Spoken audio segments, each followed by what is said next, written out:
Ladies and gentlemen, we have got our camera again, so we're going to be back to reacting. As you can see here, this video is made by Film Comics Explained. The link is in the description. Let's jump in. This is SANDWORMS, the God of Dune Explained. Can't wait to find out more. Now we're in Dune Awakening to find out more about the lore. Because I know I'm going to like the video, I'm going to hit their like. Just in case they release more Dune videos, I'm going to make sure I subscribe to them. You can do the same to my channel. You can subscribe and like. And if you want to be part of a gaming community, come to the Discord link in the description. I go live on Twitch on Tuesdays and Thursdays. What would you do if your ornithopter went down out here? You would absolutely crap myself and run and potentially get ate by the worm and do some weird jiggling on the sand so I don't get caught or I don't get heard. Something like that. I don't want to go down out there. It's worm territory.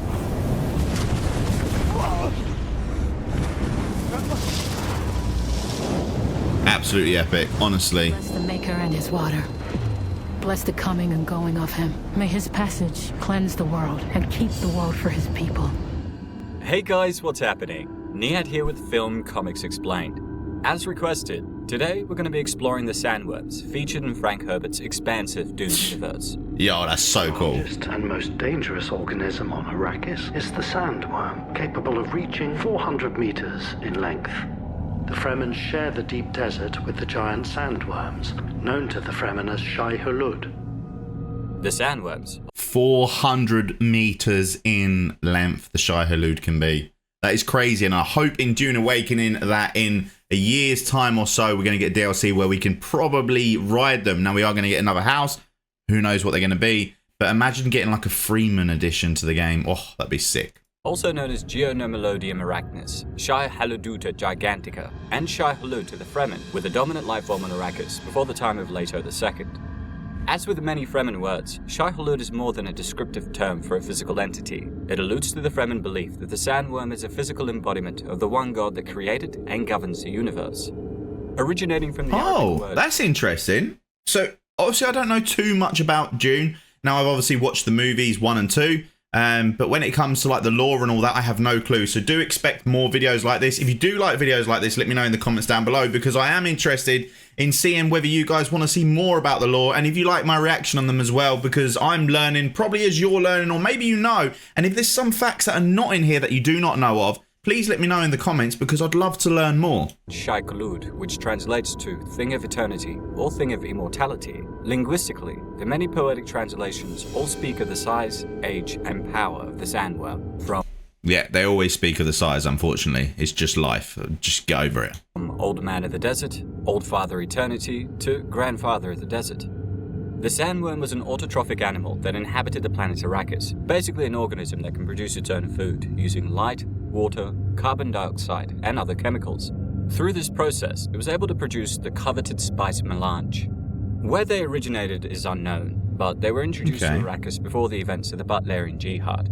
There they lived in the vast deserts and sand dunes. Did he just say the Butlerian of Jihad? I'm hearing things. Stretched across the surface of the planet. Attracted to rhythmic vibrations on the surface, they would breach in pursuit of the origin of such movement.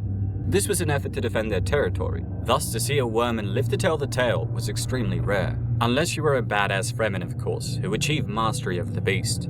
For more on that, check out my videos on the Fremen and Paul Atreides. Link. Glad we subscribed, because he has got more videos on Dune. We're going to be watching them, so make sure you do go ahead and hit that notification bell so we can watch them together. It's in the description. In this video, we're going to explore the creatures in great detail, breaking down their life cycle, physical characteristics, and the massive effect they had on Frank Herbert's Dune universe.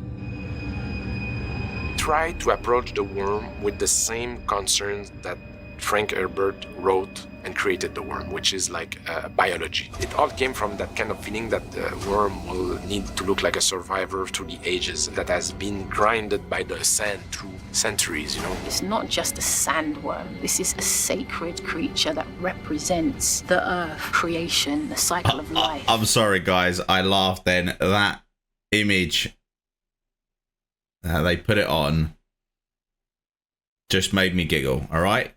Call me childish, call me what you want. It made me giggle. Frank Herbert conceived the sandworms based on dragon mythology and their inclination to hoard and defend some sort of treasure. In the same way, the sandworms of Arrakis will attack humans that attempt to harvest the spice melange. This is despite the fact that the spice is of no interest to these creatures, since it was literally their waste material. The sandworms are also referred to as the dragons on the floor of the desert in Children of Dune. Spice is their waste material. Wait, what? Bless the Maker and his water. Bless the coming and going of him. May his passage cleanse the world. May he keep the world for his people. The sand trout, also known as little makers to the Fremen, were the larval form of the sandworm. They were essentially large unicellular organisms with a flexible peptidoglycan cell wall through which nutrients was absorbed from water and air. Individual sand trout were rarely over 20 centimeters long and 6 centimeters wide, and their shape tended to be pleomorphic and capable of adapting to the environment. Resembling large freshwater leeches, it was common to find them attached to one another, walling off several liters of water from the surrounding environment. They existed in vast numbers in the sands of Arrakis, and many would die as part of the natural life cycle of the planet. Over thousands of years, the ones that survived would eventually grow into the giant sandworms that lurked in the depths of the Arrakeen sands.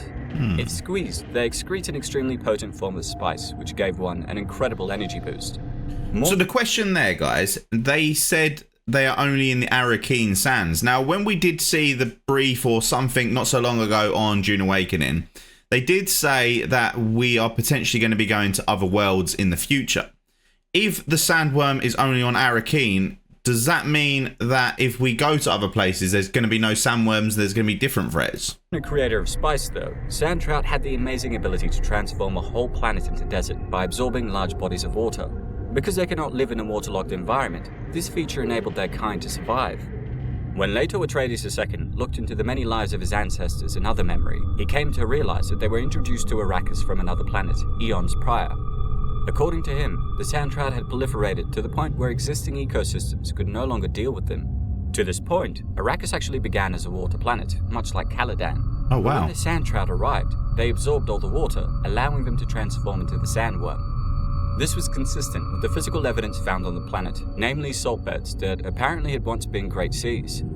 In our video on the God Emperor, we also discovered that as part of his golden path, Leto allowed several of them to attach themselves to his body, transforming him into a giant sandworm in a process that took over 3,500 years. The sand trout changed Leto until his metabolism and biochemistry were a hybrid of human and sandworm. However, he also modified them in the process, making the resulting sand trout tougher and more adaptable.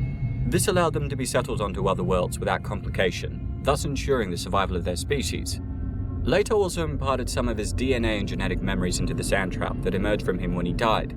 This meant the sandworms that evolved from Leto also carried a part of him inside of them. Wait, wouldn't this be epic if we get some enemies in the game that are actually just human worms and you've got to fight them like some sort of boss event? That'd be so cool.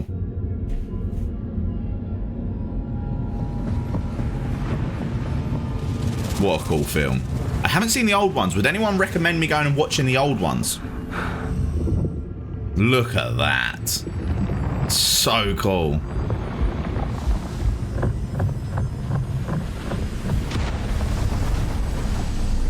One of the difficulties of studying the organism was the immense size of the adult male. Larger male specimens could reach lengths of more than 400 meters, had a mouth that was 80 meters in diameter, and were close to 100 meters at their widest point.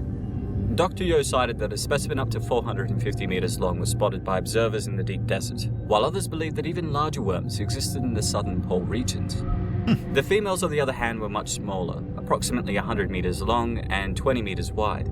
Both of their skin was thick, rough, and orange-colored. That makes sense because the worm that comes out in the deep desert is the grandfather worm, right? It's not the grandmother, because I think people said about the grandmother, but the grandfather is the largest. If the women only grow up to 100 meters and then you've got ones that grow up to 400 plus, makes sense. Of many scales, each a few feet in size and with their own primitive nervous system, they overlapped and interlocked to form armor that protected it against internal sand invasion. I must conquer the worm, conquer Shai-Hulud. I'm so going to have to actually watch this. As the Fremen discovered, while all but impenetrable, it could be exploited.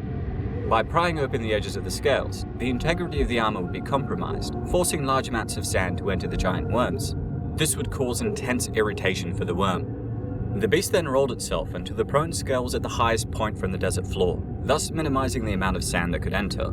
A Fremen poised to ride the beast as it rolled its open scale towards its highest point could then literally mount the worm. As long as the scales remained Oh. So that's how it's going to be done. That's how we're probably going to have to ride it. We're going to probably have to get that animation, you know, where it comes out and just like stands there looking at you and you're like, oh crap. Yeah. You're probably at that motion when it spins around, or when it comes out of the sand. If you've got a compactor, maybe you're going to have to latch onto it. You know how like you grab onto a wall and then there's probably going to be some animation where you can cut it open or open up a scale. And open, the sandworms would not submerge. Maker hooks were then placed towards the front of the beast to control lateral movement. As a result, worm riding became a viable and sacred method of transport for the Fremen across the surface of the planet. Indeed, distances were even measured in sandworms. The mouth was positioned at the front of the creature and could easily consume gigantic objects like spice harvesters. This was completed with a set of 1,000 or more organic carbosilica crystal teeth that surrounded the mouth in a circular pattern. Riders close to the front have also noticed a strong flinty cinnamon smell exuding from the open mouth of the sandworm. Honored, feared, vital and deadly, the giants lived for thousands of years, unaware the spice they made kept the universe together. Will we see a worm? Where there's spice and spice mining, there are always worms. Always. Always. Interesting. A female and male worm reach sexual maturity after approximately 1,000 years. Mating would begin when a gravid female developed an egg sac in her reproductive segment. She would then pick a site and build a nest. The rhythmical thumping and grinding noise that emerged lured any nearby males over there. Think of it like a vibrational booty call. The male then moved rapidly to the nest site and devoured the female. Compounds in the outer skin of the female caused the male to become dormant for several weeks, during which he remained buried in the nest site. Where on earth has he got all of this bloody information from? This information's incredible. To become dormant for several weeks, during which he remained buried in the nest site. The highly resistant spice fiber egg case from the female was retained in the male reproductive segment where fertilization occurred. After a period of development and cell division, the male deposited the spice fiber egg case into the sand nest. Through a process much like egestion, the act of discharging undigested matter or waste material from a cell or organism, the male left the nest with the egg case buried deeply below the surface of the sand. At the schizontal stage of development, the zygotes underwent asexual cell division, producing a spongiform merozygospore containing thousands of future larvae. The rupturing of these spores releases the sand trout, the efficient water scavengers we discussed earlier. They traveled hundreds of kilometers through the sand, seeking out water, joining their bodies with one another to transport the water back to the nest site. Many of the nutrients... So trying to find water, so does that mean there actually is water but very deep under the sand still? It still remains? Or what's going on here? Joining their bodies with one another to transport the water back to the nest site. Many of the nutrients required by them were breakdown products contributed by the female. The sand trout also produced exoenzymes which digested the nutrients to absorbable fragments for the larvae. As it brought water back to the nest site, it mixed with the excretions of the larvae to form the pre-spice mass. The chemical reaction caused CO2 to build up tremendous pressure within the mass, and when the pressure could no longer be contained, there was a powerful explosion called a spice blow. All of the products of the pre-spice mass were then brought to the surface of the sand, where the sun and air rapidly changed the pre-spice to melange. It's also important to note that during the spice blow, many sand trout in the immediate vicinity were killed. Let's go and have a look at that image right there. So, the spice cycle, a sandworm. Then it goes round, questionable. Sandworms feed on sand plankton for the spread of spice, the plankton to eat. It is unclear how else they are related. And then you've got the sand plankton, and here as well we've got the sand trout fusion or fission out of dying worms or in the presence of the spice bath. Then it goes here, sand trout propagate to the sand plankton, grow into sand trout, but it is unclear if sand plankton are offspring of the sand trout. It would be good if we could actually get some more information on this. You've got the pre-spice mass. The sand trout encapsulate free water and inject their metabolic waste into it. Fermentation of this pre-spice mass releases gas, which eventually blows. And then you got the spice blow, and then once on the surface, the pre-spice mass dries in the sun and air and becomes the spice. And the sand trout that survive spice blows from the cyst, from which small worms emerge after 6 years. The spice may act as a catalyst in this. Yeah, I don't understand anything that I just read. Many sand trout in the immediate vicinity were killed. While there is no consensus as to why, many agree this was because their cell walls were actually the source of the amino sugars in melange. The chemical reactions during the spice blow triggered changes in the surviving larvae, stimulating them to join their bodies in a pre-metamorphic stage. At this point, changes in metabolism forced the combined larvae to become similar to the adult worm. Water gradually became toxic, and rudimentary autotrophy developed. The pre-metamorphic stage consisted of joined sandworms, each capable of metamorphosing into an individual sandworm segment. In a process that took over 1,000 years, one segment differentiated to become the head with teeth, while another differentiated into the reproductive section. Posterior segments were relatively undifferentiated. So someone might have an answer to this. If the worms are over 1,000 years old to be obviously the size that they are, how long can a human live in this era? So like Paul Atreides, do they have a normal life cycle? So I don't know, because obviously the life cycle of these is massive. Do the humans there live longer, or do they still have the same life cycle as us? And could reverse the process to become sand trout if environmental conditions were unfavorable to the adult worm, most commonly in the presence of large bodies of water. This small 20 to 30 meter long form was captured by the Fremen to produce the spice essence for their spice celebration. While the juvenile form of the worm was neither male or female, most actually became females. The stimulus that triggers the development of a male is not known, but one theory holds that subtle changes in the environment due to the absence of an adult were needed to trigger the formation of a male. Think of it like a biological mechanism to maintain species equilibrium. Each of the male worms had a territory of 300 to 400 square kilometers that they defended against intrusion by another male, but it should be noted that fights between two males rarely ended in death. During the confrontation... Oh, I need to see that. I really need to see that. I need to see two sandworms going at it. If we can ride them, please let us fight one another sandworms. That would be A+++++. That would be seriously quadruple A gaming. They use their teeth to hook the ring segments of the opponent, opening the segment up to exposure to sand.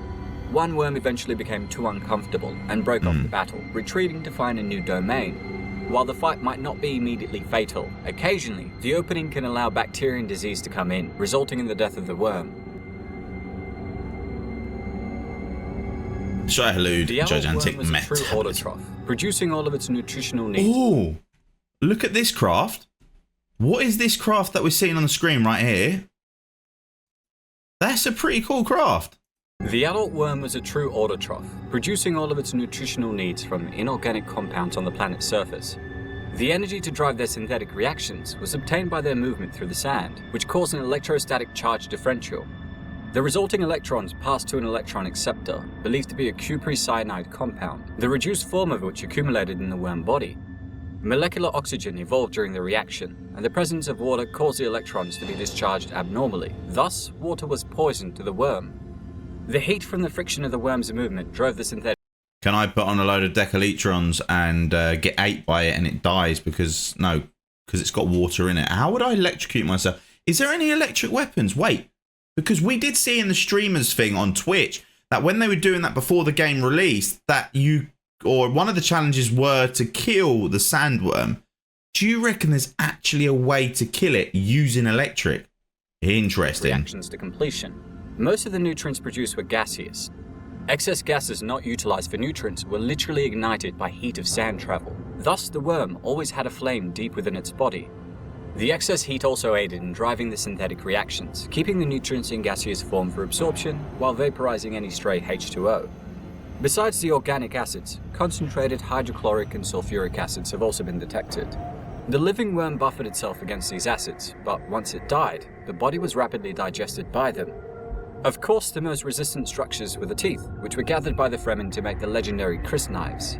Research that was taken also suggested that complicated internal chemical transformations produced oxygen as a byproduct, rather than consuming it in the process of metabolism. Certainly, much of the oxygen on Arrakis after the original prehistoric catastrophe was derived from the sandworm. In this way, the worms are like an oxygen factory for planets void of any vegetation. They all look so different. The main component to their diet was sand, in addition to other inorganic materials. It is also believed they consume sand plankton for nourishment. As we already discussed, water was fatal to a sandworm, even in small doses. Water that entered the body acted as a catalyst to accelerate metabolism, to the point that it became unstable and its vital functions failed. No, wait, yeah, we could put water in them to kill them, right? Wait. There's got to be a way we can kill them. Led to a violent and painful death for the sandworm. However... Wait, does that mean, like, the grandfather, let's just say, if water is a poison to them, could we fill up a spice harvester full of water? If they do anything like that in the game, or that is achievable, that'd be incredible. It was occasionally necessary for the Bene Gesserit, since the byproduct was the highly toxic poison called the Water of Life. Young sandworms were also used for special ceremonies. When poisoned with water, they died, but not before they chemically altered some of the water and expelled it through their mouth. This Water of Life was used to induct new Sciadinas into the Fremen and Reverend Mothers of the Bene Gesserit. The toxic liquid forces a prospective Reverend Mother to either purify the water or die. The dormant genetic memories and other abilities are then activated, heralding the creation of a new Reverend Mother. If you be a Reverend Mother, let Shai-Hulud judge now. The old Reverend Mother surrendered her life as she surrendered her knowledge. Jessica had successfully transmuted the poisonous water of life. Insofar as there is... Yo, Ghost Gaming, just subscribe to my YouTube channel. If you subscribe to me or follow me on Twitch while I'm making a video, I'll make sure I give you a shout out. 3 finger salute, amigo. Let's flipping get it. That looks a bit funny next to my face. Essential to the creation of spice melange. On a macro scale, the sandworm had an enormous impact on humanity. To the planet's Fremen population, the creatures were a spiritual symbol of their faith, seen as the physical embodiments of the one god of their original Zen-Soni religion. After the rise of the Atreides Empire and the propagation of the Arrakis variant of the Zen-Soni religion, the reverence paid to the sandworm spread to other worlds. This continued through the rule of Leto Atreides II, in no small part because of his transformation into a hybrid human sandworm being. It's important to note the water needed for Pardek Kynes' terraforming project was... Is that buildings on top of the sandworm that I'm seeing right there? What the hell? What am I witnessing? Huh? ...lethal to sandworms. As a result of this, their death rate exceeded the rate of vegetation expansion. The terraforming reversal process had begun by the end of Leto's reign, and he himself devolved back into sandtrout after dying. These events saw the sandworm once again thrive on Arrakis for a few thousand years. Some small sandworms were also removed and shipped off with colonizing vessels during the scattering. Okay. The hostile actions taken by the honored Martris was thought to have terminated all life on Arrakis, including the remaining sandworms. However, Miles Tegan Dawi Odrade managed to capture a sandworm. Held in an artificial environment on Chapter House, the secret phase of the Bene Gesserit Sisterhood, the worm became the key to reseeding its population. Give us the Bene Gesserit building blocks. They look cool. The first place they began a new spice cycle was on the planet Chapter House itself, where the sand trout began to turn the once lush world into a desert. Mother Commander Mobella of the new Sisterhood then paid for starships and off-world materials with the melange their worms produced. The creatures were also used to terraform other worlds like Kelso in mere decades. A Gola of the famed Tleilaxu master, Tai Wath Waf, would eventually produce a genetic variant of the sandworm that thrived in water, called the Sea Worm. Under the support and guidance of the Spacing Guild. That is insane. So actually in the future, we might get water planets with sea worms rather than sandworms. Oh my god, I would love that. Waf introduced the sea worm into the seas of the water world of Buzzle. Not only did they thrive, but they also produced an extremely potent version of melange called Ultraspice. Waf then began what he considered his most holy mission, returning the worm to Arrakis. Unfortunately, his attempt to reseed Dune with the sandworms failed, and the creatures died in the first week. As he was about to give up, he heard a deep rumbling far underground. Sandworms with the consciousness of Leto II burst forth from deep within the planet. There was no need to reseed the world, for the worms had survived the bombardment 40 years earlier. The sandworms of Arrakis would thrive again, this time with the embedded wisdom of the God Emperor of Dune. With that said, that's all for today, folks. A huge thanks to everyone that requested we explore the sandworms in more detail. Don't forget to hit like and subscribe if you enjoyed the video, and if there's anything else you'd like for me to cover, please don't hesitate to ask. So the link to this video is in the description if you want to go watch it for yourself. I'm going to quickly put it back. So I wanted to read this one, which was the Arakian sandworm from Frank Herbert's Dune. It's 2 kilometers long that we're seeing right there on the screen, and it's the overview. The Iraqian sandworm is found only in the desert planet Arrakis. Due to the worm's own violent nature and the inhospitable environment of Arrakis, little is known about them.